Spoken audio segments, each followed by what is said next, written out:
Good afternoon, everybody. Welcome to our third in our series of webinars from Clearsheet Solutions and Sustain.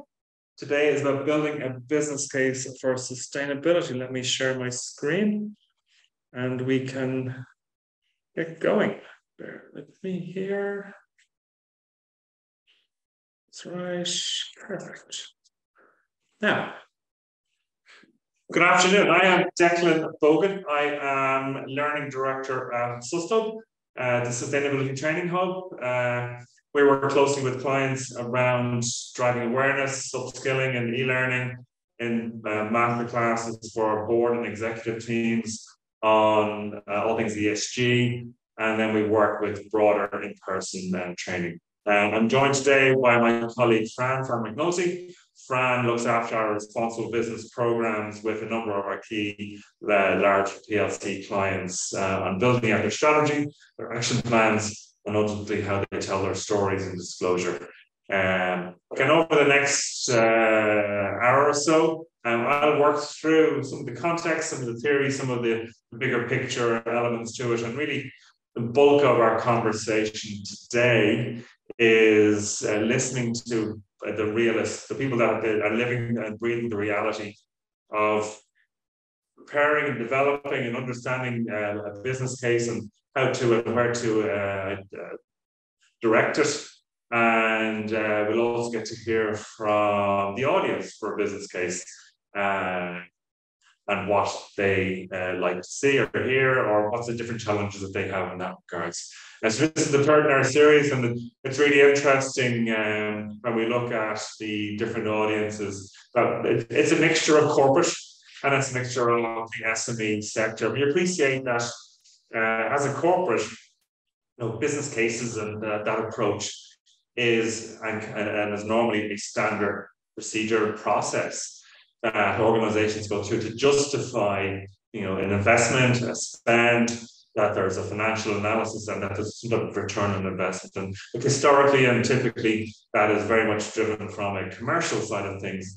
But, in this changing environment around ESG and sustainability, that we now need to put a new lens on that.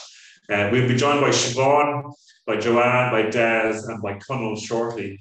And they'll, as I said, share their perspectives on the reality that they live and breathe day in, day out. And that's where the richness will come in the in today's webinar. So today really is about that return on sustainability. We've got return on investment, you've got return on experience, you've got all these returns on activities, but it is about investing in sustainability in your organization.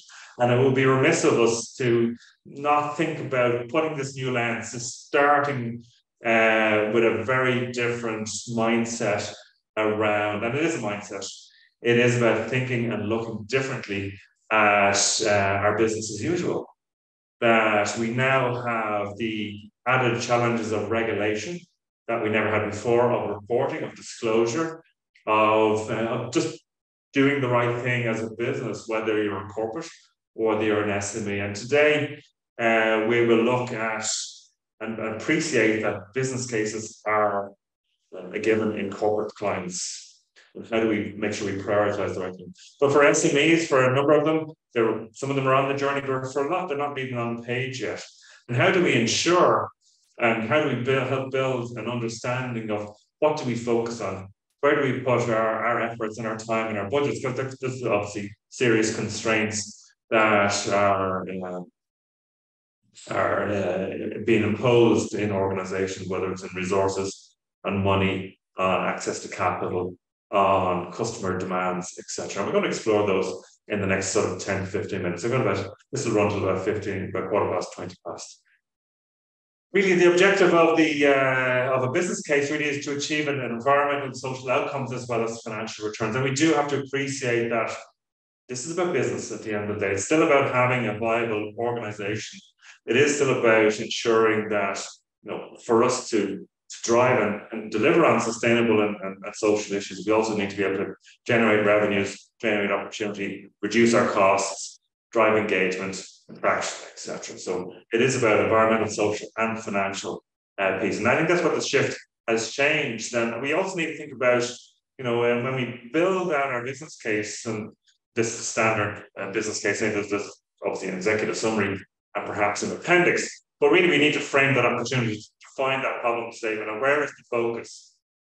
We need to think about proposing a solution. Where might the need be? How might the need be met?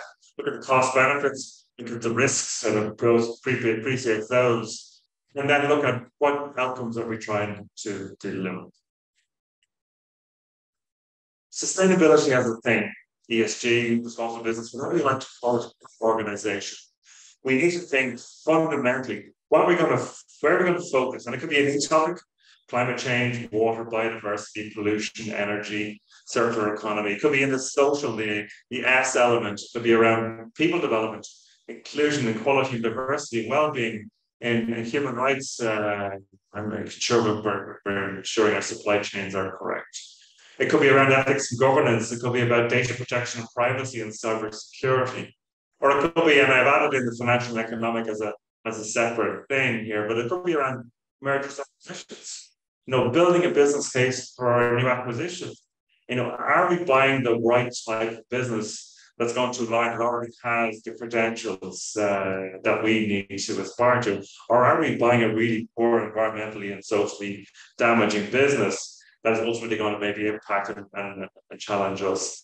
It could be around new products and services, around process innovation. So depending on where we put our lens and where we put our effort, we have different audiences and we have different needs. So where is that focus? But we can say return on sustainability investment, but which element of it? And you start to realize also is that there are so many different parts that ESG and sustainability are going to impact. And we do need to think about it comes built in to our business case process in our organization, whether we're a corporate, whether we're a large or small, or whether we're a small to medium-sized enterprise. Look, if you are, and it is your responsibility to develop out a business case. You may be a chief sustainability officer. You could be part of a green team. You could be an ops team. You could be an HR, whatever that element is. But there'll be a significant audience. The decision makers in the room. It could be a CFO, chief operating officer, CHRO, marketing, customer officer, CCO, chief customer officer, could be your senior counsel, could be from a board perspective, could be investors, etc. They will all have different needs. They will all be looking at this from perhaps the world that they have come from.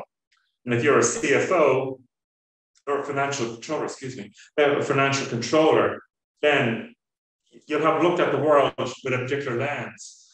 And the world of ESG and sustainability is asking you to expand upon that lens, to think differently and broader about the business case. And that's a challenge for individuals to suddenly put this extra hat on that they may not be familiar with.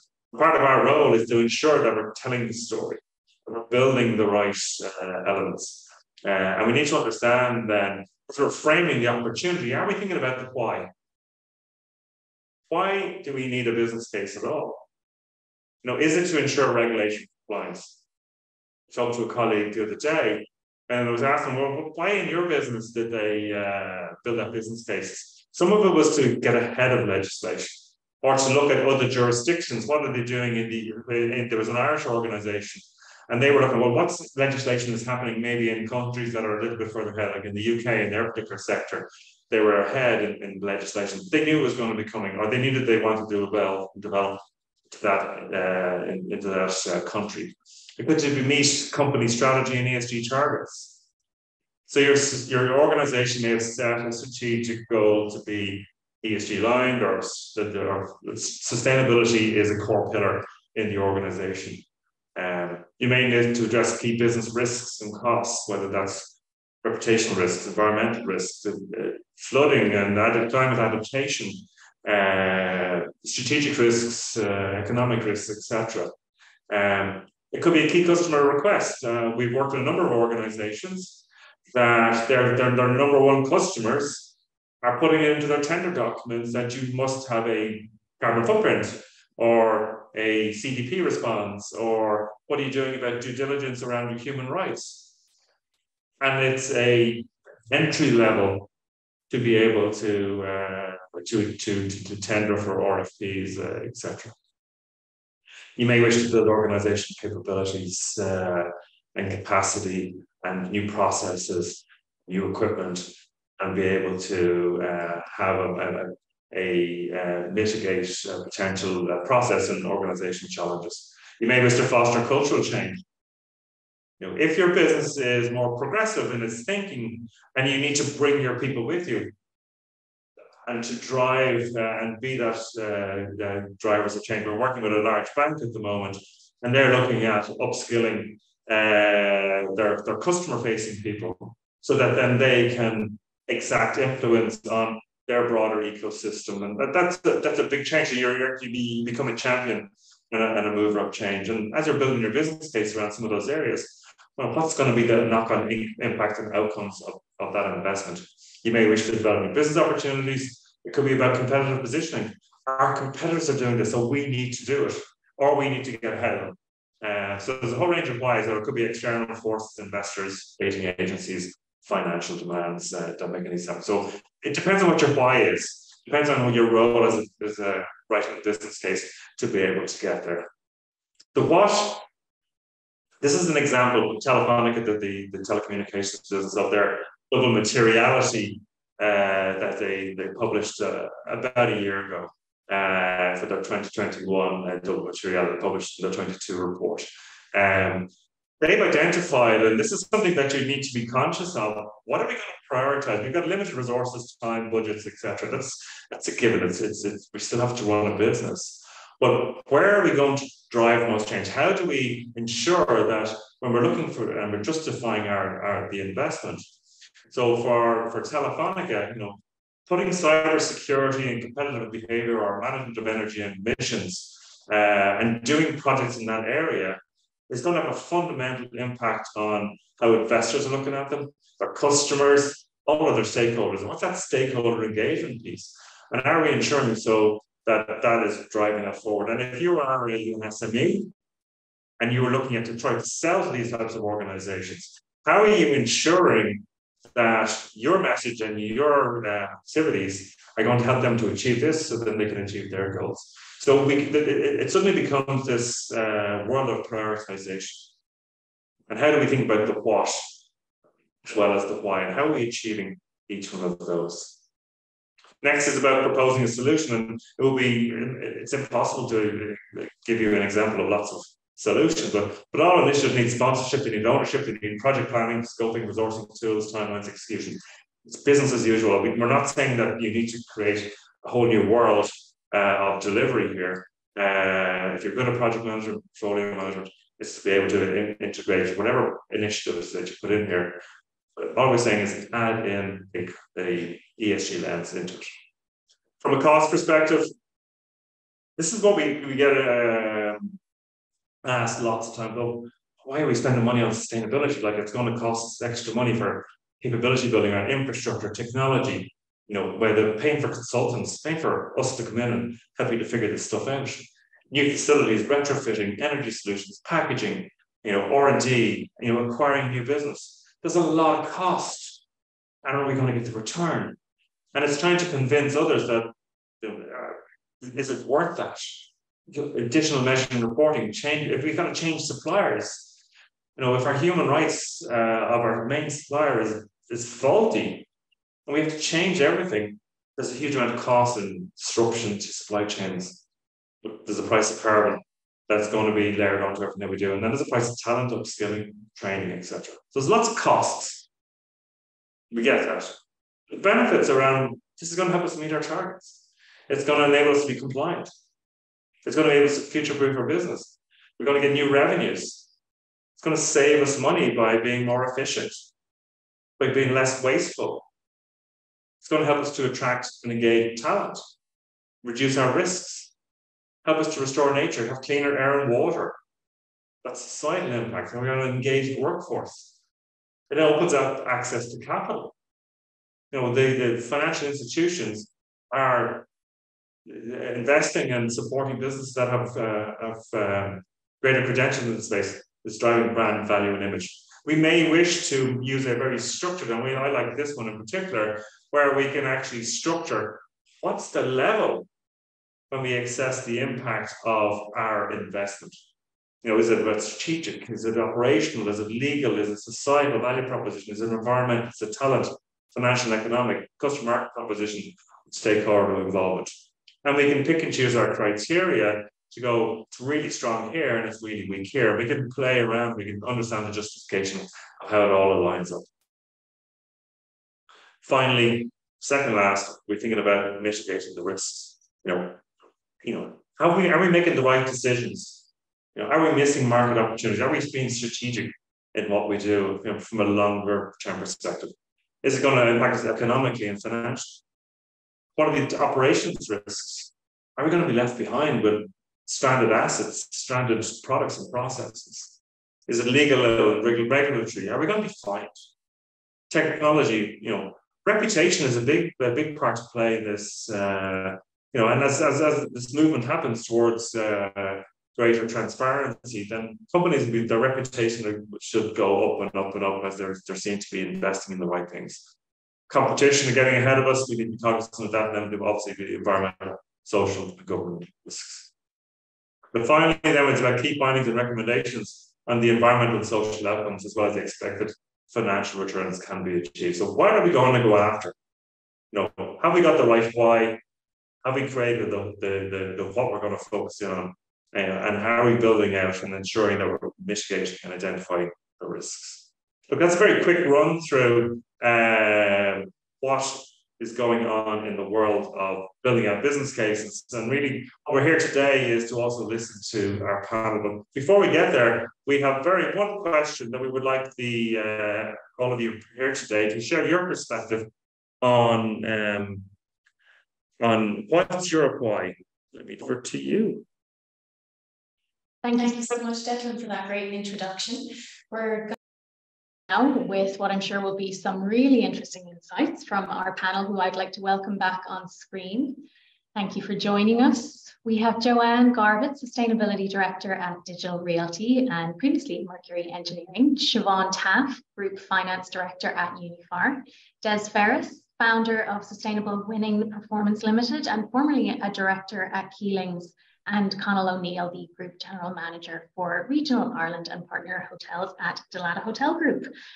So it's fantastic to have such a broad mix of roles and perspectives across this group, but also industries. We have retail, data centres, engineering, construction, hotels, pharma and med tech, and a mix of private and publicly listed companies as well. So I think it'll be interesting to see where we find the similarities and differences in the business cases for sustainability.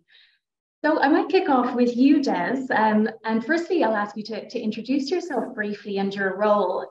But harking back to the poll we've just had there, tell us, what have you found to be the most common drivers or motivations for investing in sustainability?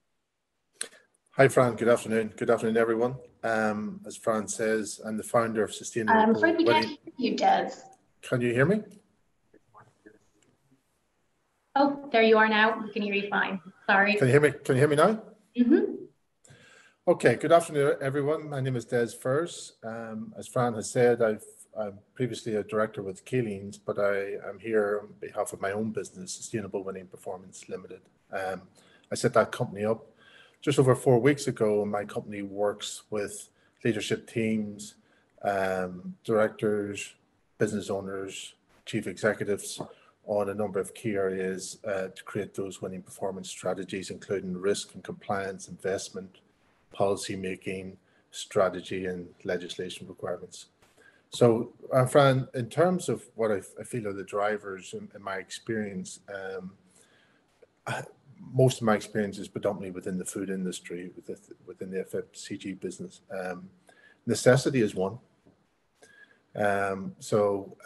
Necessity driven by potentially the need to compete on cost. Secondly would be customers. So as pending legislation is coming down the track, customers are also getting to grips with how they need to structure themselves and how they need to structure their supply base. And if you're a food manufacturer within that supply base, then there's going to be questions put to you about what are you doing about this, that, or the other. Again, employees is actually, believe it or not, a big driver of this. We live in a different world. My son's generation is very much at the forefront of this change, as far as I can see. And therefore, those people who are within the organizations I've worked for previously, it's the employees also who want to change. And I think when it comes from the employees, the change happens quicker. Great, thank you so much, Des. And I think, you know, your response there on the necessity of it is very much mirroring the response in the poll. It's part of strategy. It is just an essential part of being a sustainable, you know, business that's going to continue into the long term. And Siobhan, I might come to you now. Could you introduce yourself briefly and tell us, what have the drivers been for you and Uniphar? Are they similar to what Des had seen, or are there any differences? Hi, Fran, and hi, everyone. Yeah, look, Uniphar is a diversified healthcare service provider. We're working across 3 divisions, across multiple geographies. And even if we take in Ireland, in our supply chain and retail division, we have a network of retail pharmacies and a number of distribution centres, you know, supporting the delivery of medicines across the country, twice daily delivery. I would agree with Des, it's necessity in lots of different ways. The commercial awareness, you know, whether it's our customers or suppliers, there's such an increased awareness of the sustainability agenda. We're seeing it popping up in tenders all over the place now to renew and to win new business. It's a vital part of, you know, have you a carbon footprint? What are you, or have you signed up to sustainability goals?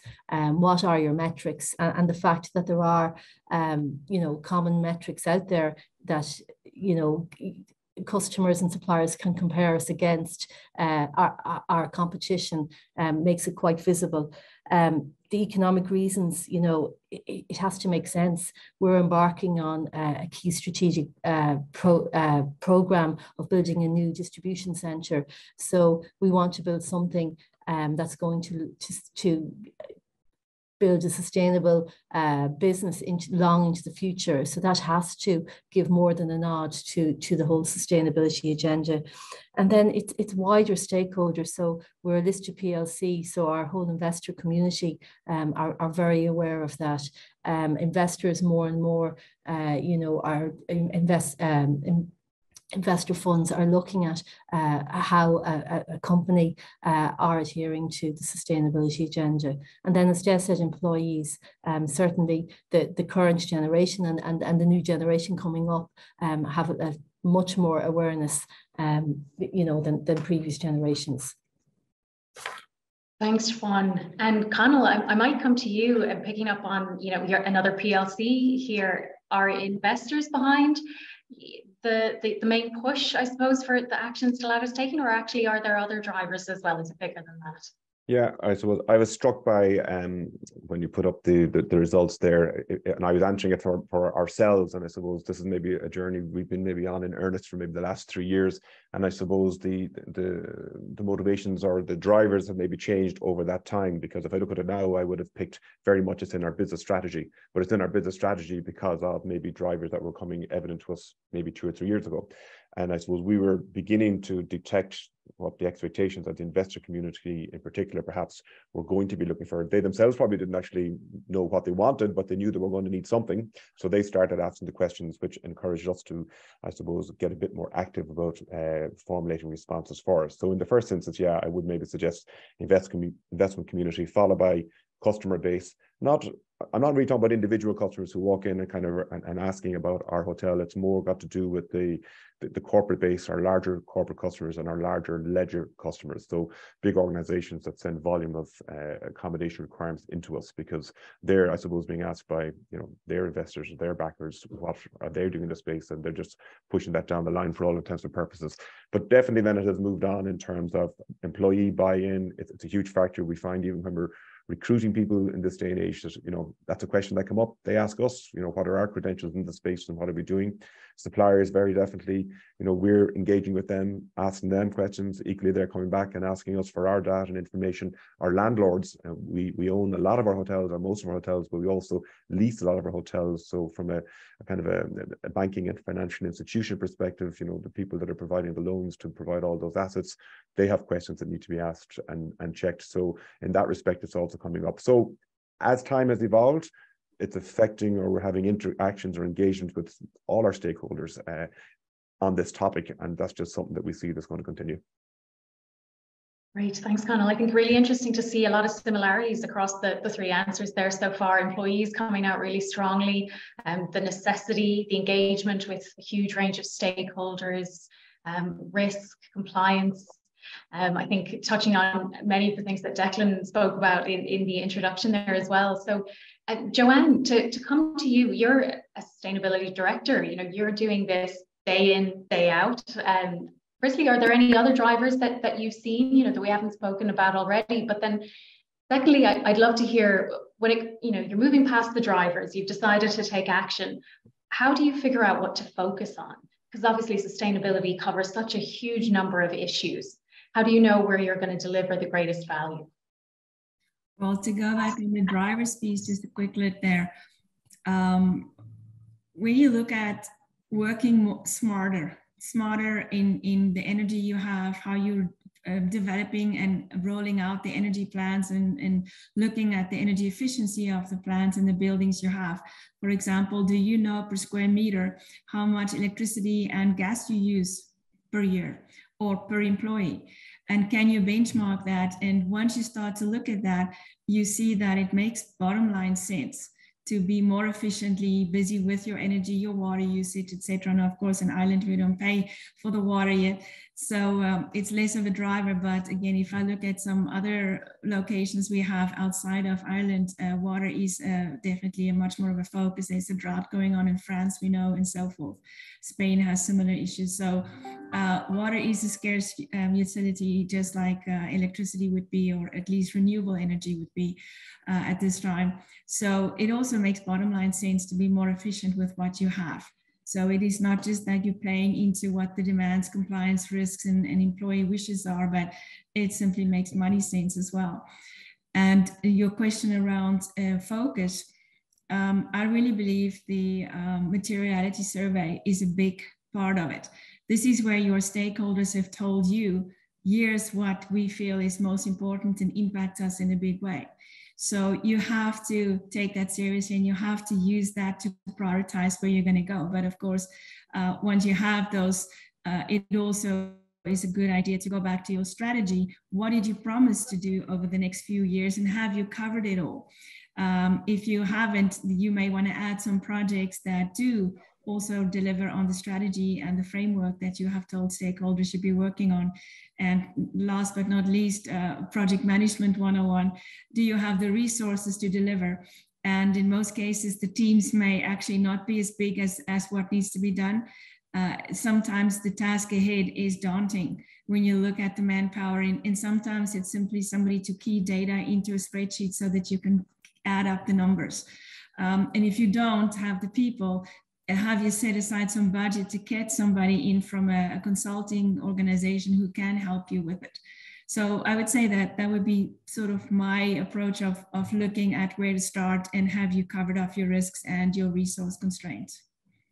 Great, thank you. Really, really comprehensive there. And I think your point about materiality and its connection to strategy is so key, that it's not an exercise that's done in isolation. You have to continuously go back, connect it to the heart of business as usual, what your mission, what your goals are, and then keep updating it, keep checking back with stakeholders in order for it to be effective.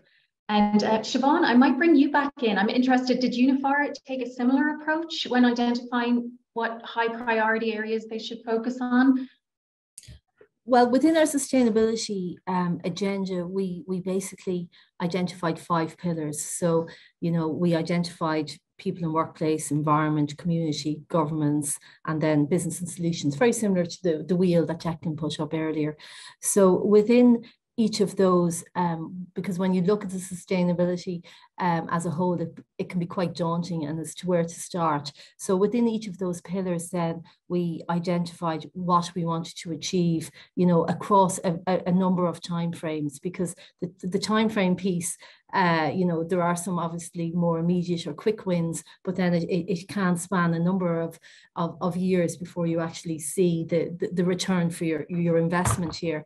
And we've been putting together, and we're by no means there, but we've been putting together a roadmap of what we want to achieve, how we want to deliver it.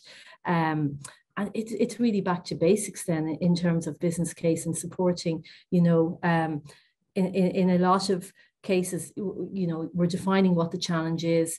In some areas, the choice is removed because regulation and legal requirements have mandated that it has to be delivered, and then looking at, you know, what the consequence of what that investment will have and how it will bring us closer to our ultimate aims.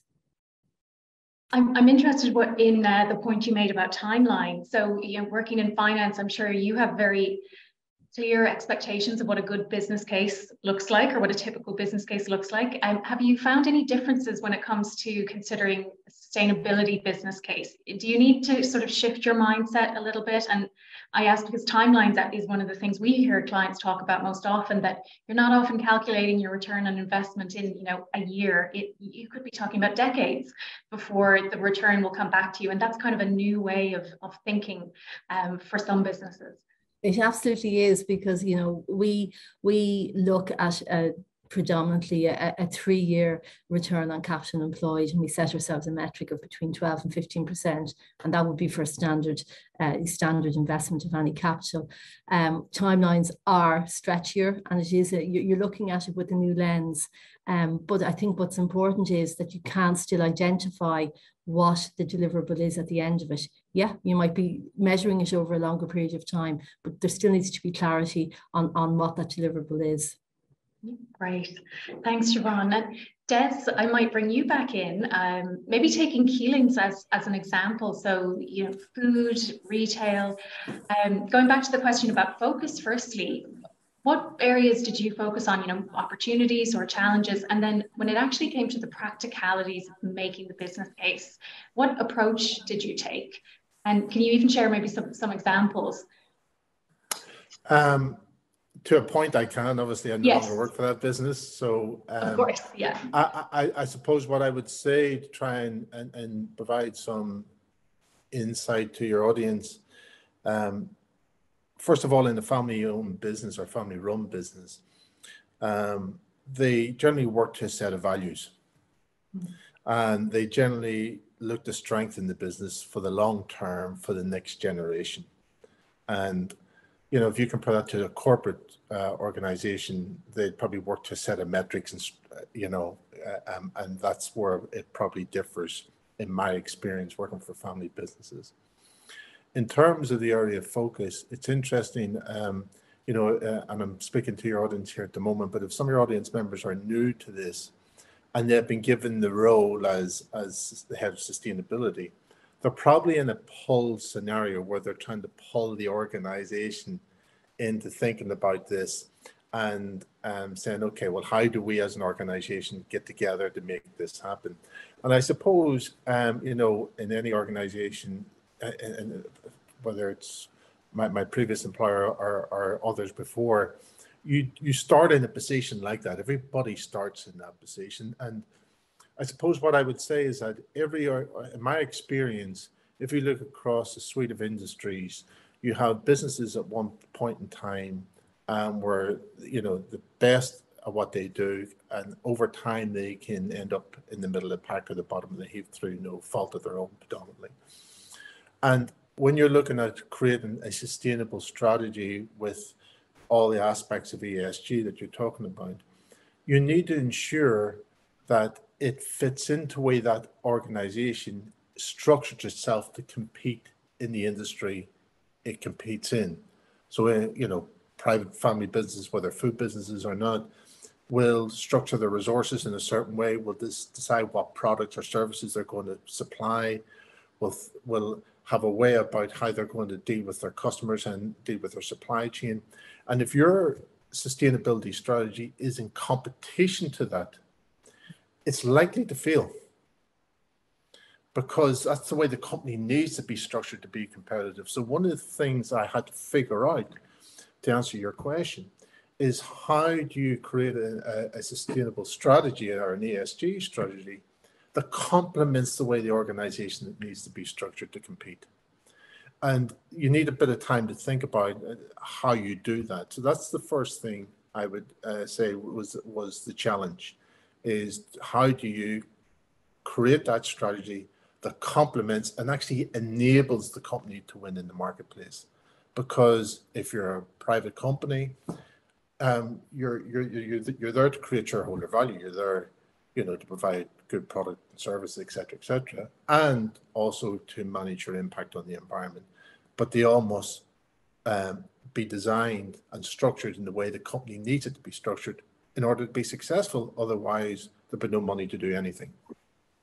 So that's one of the biggest challenges I think I've had to overcome in any of the organizations I've worked for.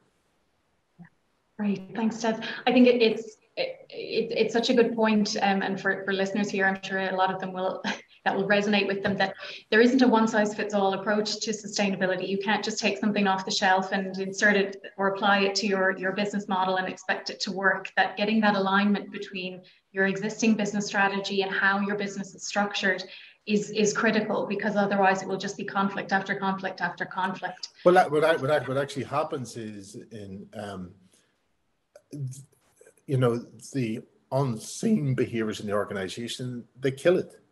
It doesn't gain momentum. You're asking yourself why it doesn't gain momentum, because it's probably the way you've structured it competing against how the company needs to be structured, and that's not going to work. Yeah, and connected to that, I imagine, is the importance of getting the buy-in from the different stakeholders within the company. And you'll find, I'm sure, that there are a lot of different perspectives and mindsets that they have depending on where they sit in the organization. So have you found, with clients over time or places that you've worked, are there certain ways that you can tailor your pitch to them as to why this is important, that resonate with different people in different ways? Is it as simple as go down to operational cost benefits when it comes to finance, or go to talent attraction when it comes to HR, or is it more nuanced than that? I think it depends on the organization, on what their drivers are. So again, go back to what you said earlier on, there's no one right way about this. I couldn't say to your audience, here's the way I've done it and I adopt it, because it's likely to be wrong for theirs. It's taking the insight from the approach and saying, well, how does this approach apply to me? But when I look at some of the businesses I've worked for, in some aspect, it's been an open door, because the families who own those businesses have wanted to do the right thing from the get-go. It's in their DNA and it's in their values to create a better place for all. However, if you're an organization that doesn't have that push from the owners and you're trying to create this, then you have to understand what their drivers are, and it's about taking them on a journey rather than creating a fait accompli. You actually need to engage them into the process and say, okay, what's your appetite? What's the business appetite for this? Do you just want to be in the compliance, or do you want to be a thought leader in this space? Because if you want to be a thought leader in this space, the opportunities that creates for you in a winning performance is phenomenal, but here's the investment required. If you just want to be compliance, yeah, that's also okay if that's your choice. And this, I suppose, the key to this is getting buy-in from all the major decision makers across the organization, but you have to involve them at the very beginning and get their input into it, and ultimately amongst yourselves come up with what that journey is going to look like. And then once you're on the journey, it will move and shake as you go along, but you know where you're trying to get to. It's such a great point about that strategic decision that needs to be made. Are we going for compliance, or are we actually going for leadership? Are we going for, we're creating new markets, we're creating whole new customer value propositions, we're really pushing the boat out on this, and both are okay, but it is a decision to be made because it has a knock-on effect with every other subsequent decision. And Conal, I might bring you in on that as well, actually. Have you seen in Dalata, has the relevance of the business case for sustainability changed within the organization over time? Is it now more relevant to more parts of it? And then maybe within the operations area that you're in, what are the, I suppose, the key business cases or areas that you focus on? Yeah, well, it's a bit like what I described earlier on in terms of kind of over the years, it's just becoming more evident in terms of the number of stakeholders who are asking us questions and engaging with us on it has absolutely increased and broadened. And I suppose just thinking back to maybe some of the observations that Des was making and how we got started, because that just strikes me as something that's important. When I look back at it now, like we started from lots of different places, and we maybe started without even realizing we had started, right? We had our deputy CEO was obviously acutely aware of the impending, I suppose, requirements because of his engagement with the investment community.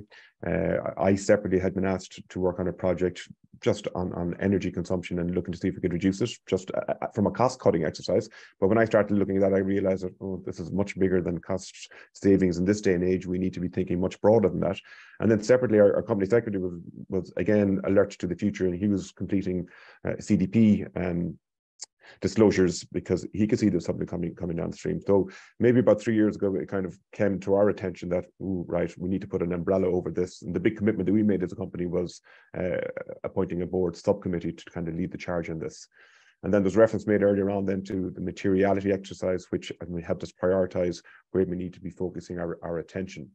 And I suppose at this stage, yes, as you just described, it's just growing in momentum in terms of who it is we are engaging with on this, the stakeholders, what their requirements are. And on an ongoing basis, then we have to prioritize, well, in any given year or period, where do we need to focus our attention on? And that requires that the materiality exercise gets revisited on a regular basis as well. Yeah. And have you found any practical benefits operationally, reasonably quickly? Was there anything that sort of pleasantly surprised you? I was happy to hear Joanne reference earlier on, that it's a lot of it is practical stuff, getting back to basics, the importance of measurement for the purpose of particularly looking at your utilities and getting to understand them. And if you give consideration to, the fact that utilities pricing has increased by such a dramatic amount over the last 18 months. We had done the groundwork on getting our hands around controlling our utilities and having the information and the data and the metering in place. So we were delighted to have done that groundwork, because now our costs have gone up by so much they are. We're getting a business winning case directly as a consequence of that. Equally, another important factor for us, because we're an expanding company, like we opened 6 new hotels last year. We've got 6 hotels under development next year. The whole area of embodied carbon and operational carbon.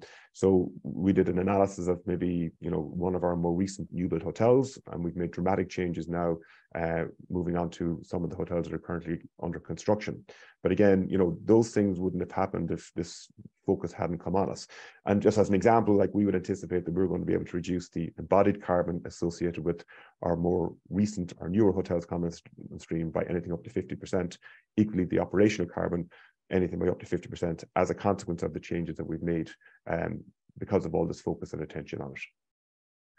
That's amazing, and such a clear example, I think, of how good this is for future-proofing your business. Yes.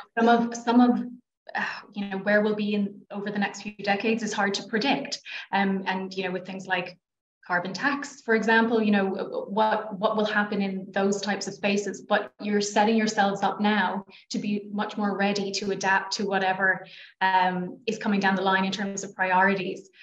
So that's, it's a business case in and of itself. It is. Yeah. Plus, we're also trying to plot out a carbon neutral pathway for ourselves. And again, because we're so asset heavy, the obvious target first is to address the challenges associated with building new hotels, and then we'll be able to retrofit some of the solutions we have in the new properties into our existing properties to arrive hopefully at a place where we can achieve that neutrality. Yeah, great.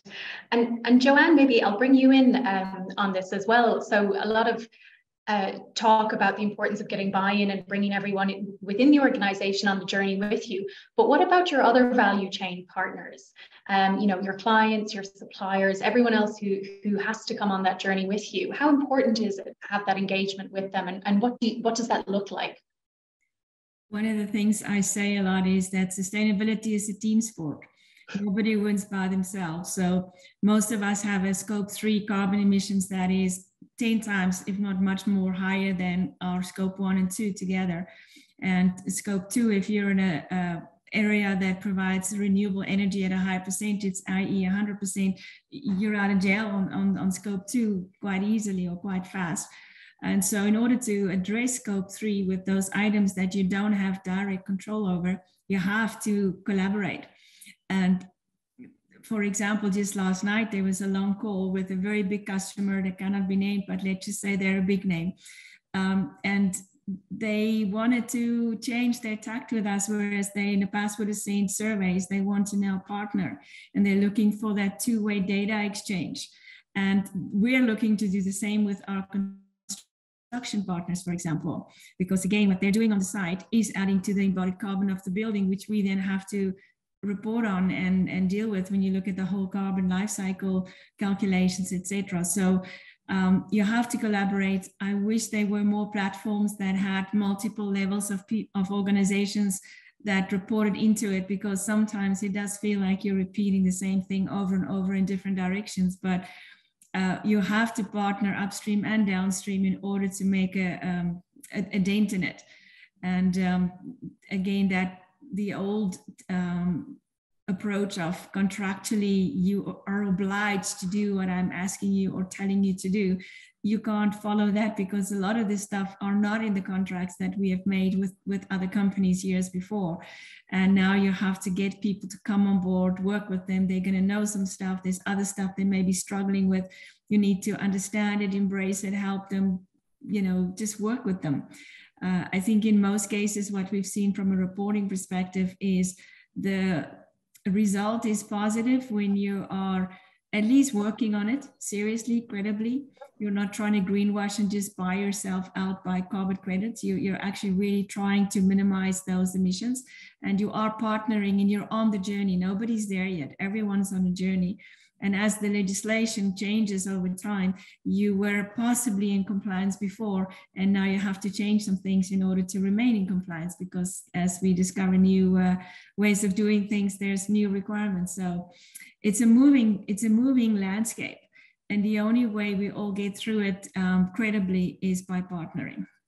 Yeah, it's such a good point that because it's a moving landscape, you do need to have a strategy and I suppose ongoing investment so that you're ready to adapt. It isn't something that you can kind of stop and start and expect to always be at the same place as where you left it off. It really does have to be something that you're constantly engaging with and monitoring. And I'm interested, you mentioned the exchange of data, and it is one of those things that so many companies find a huge challenge, that they've been asked to sort of make very big changes. You mentioned scope 3, but very often when you go out then to your supply base, the data is just not there. So it becomes this collaborative thing.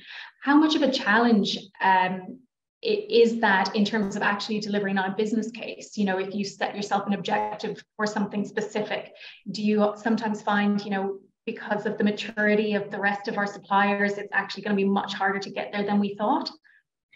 That's only one part of it. The other part is that in some cases, commitments made by larger companies who are somebody else's customer kind of pushes you in an area. For example, the ISOs don't exist yet for zero waste. They're still busy working on it. So imagine you have to start delivering on that, because it is a key area to deliver on. So not only is there no guideline, there's no tools, there's various companies offering certifications, but which one is now the best one and what methodology are they using? Are we all doing the same things? sometimes even the rules are missing because you have to follow suit on a particular trend that keeps you credibly in the marketplace. So yes, you're right. The smaller companies often haven't had the time or the manpower to really dedicate to understand what does it take to issue us with an environmental product declaration for your materials. Some of them don't know what an EPD is. They don't know we need that to calculate embodied carbon. So they're not on that space, but sometimes you're dragged into a space where there isn't even the right tools and legislation or guidelines out yet. So sometimes you are a little bit out there doing the best you can with what's on the table as you try and stay credible in the market, because you can't make data up. Data has to be real. And you have to pick then a way to calculate it, knowing in the future when the ISOs do come out, you may have to adjust your methodology, but you gotta stay busy with getting the data, validating the data, and doing reasonable calculations with the data you have. So yes, there's a lot of unknowns, and the least of it is not the fact that some of your smaller suppliers may not be on the path yet. Even the path forward is not as clear cut as it may seem from the outside looking in. Yeah, absolutely. And Siobhan, I might bring you in actually on that point as well. With where Uniphar is at on your journey, are you starting to come into some of these challenges that Joanne is mentioning, where you start to look out at your wider value chain, you're starting to incorporate them into your strategy, you're looking to collaborate? What has that process been like for you? Absolutely. Yeah, I completely agree with Joanne. This is a team sport. You know, as we're looking down at scope 3 and engaging with our suppliers, you know, looking at something as simple as, you know, our financing facilities, building in sustainability metrics there. There are challenges in gathering the metrics. We're spread across a number of divisions, a number of geographies. You know, and what Joanne said is right, remaining agile and, you know, anchoring what you have, but be flexible as new metrics come into play and new guidelines come into play. But I do find, because the conversation is spread so far and wide now, that, you know, whether it's suppliers, investors, customers, everybody is willing to engage. Everybody's trying to get up to speed on this. So there is no shame in sticking your hand up and saying, actually, I don't know about this area. Can you help me? Which is refreshing. Yeah, that's actually a really reassuring thing, I imagine, for some of our listeners to hear, that nobody is sort of out there doing this completely perfectly, that actually part of making this work is, as you say, being honest and transparent about where you're actually at, and then collaborating to try and push the dial on it and move that little bit further in maturity. I'm conscious we're getting close to the end here, so I might actually ask all of our panelists if they wouldn't mind turning their cameras back on for the last couple of minutes, and I'm just going to go around and ask, you know, one minute, if you could give a recommendation, a piece of advice to our listeners here, wherever they're at on their journey with developing their own business cases. Maybe Siobhan, since we just finished with you, would you have a recommendation that they could take away? I think it is to integrate the goals with the business, so it makes business sense. Because if not, you're pushing against each other, and to remain agile. Right. And Joanne? I would say you need, again, I will agree with what Siobhan says. It needs to be aligned with the business purpose and what you're in business for. It needs to align with the stakeholders and what their views are and what their wishes are. And specifically, I know I sound like an echo, but get the materiality survey done, because it helps you to underpin what actually matters to stakeholders, as opposed to what the Dutch would say. There's a word in Dutch called navelstaren, and it means to stare at your own navel. That's the worst thing you can do when you make a business case, is just to think about the world as you see yourself. So you've got to listen out there to those who are partnering with you, funding you, your clients, etc. And they are also a strong voice, or they should be a strong voice in what actually happens in your business versus not. Yeah, absolutely. Getting the greatest value out of materiality is, I mean, it's endless. It is so much more than just an exercise, you know, for reporting purposes. Conal, I'll come to you. Yeah, I'm guessing that, you know, some of your audience here are kind of maybe on the precipice of wondering, well, how do I make a start? And it sounds like a stupid thing to say, but make a start. And I suppose by that I mean take the first step and just maybe acknowledge that there's actually quite a lot you're already doing that you're not giving yourself credit for in this space. And I suppose that's what we found when we started looking at things. In actual fact, there's a number of things, even right across the range of environmental, social, governance. There's a lot of good practices we already had in place. So if you kind of bring those all together as a starting point, so well, actually, you know, we actually have, I don't know, 5% or 10% of some of the things done. At least you're not starting from zero, and that'll give us a little bit of momentum to kick things on from there. And moving on from there, as Joanne kind of described there, I think the materiality exercise helps you prioritize again in terms of the different stakeholders you have, what's important for them, and then you aligning those with, well, where are we going to get the best, what should we be prioritizing for impact on the back of that information? Yeah, I love that. You know, it's much easier to start when you suddenly discover you have started already. Yes. and didn't even know. Yeah. You're definitely going to get the motivation going much faster. And finally, Des, any words of advice they can take away? Sure, Fran. I suppose there's a couple of things I would say. First of all, understand what's important to your organization, so it's a fit for your organization. And doing that, understand what's important to your customers and what's important with your suppliers, because they're all part of the value chain that's going to create the strategy that you end up taking on.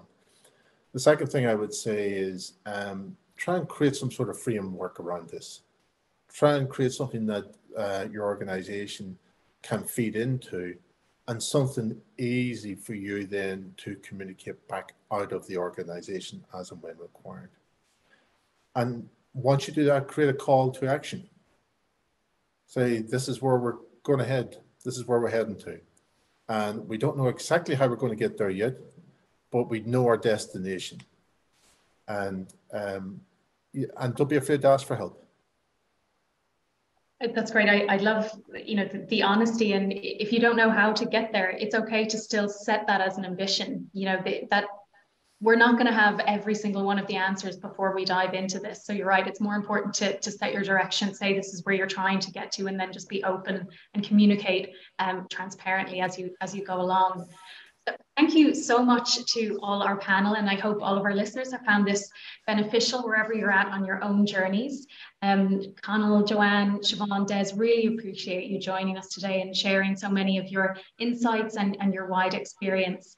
And for all our listeners, we will be sharing the presentation and the video shortly. And if you are interested in finding out more about how to build a business case or any of the topics our panel have talked about today, please do get in touch with us at Clearstream. We would be delighted to help you.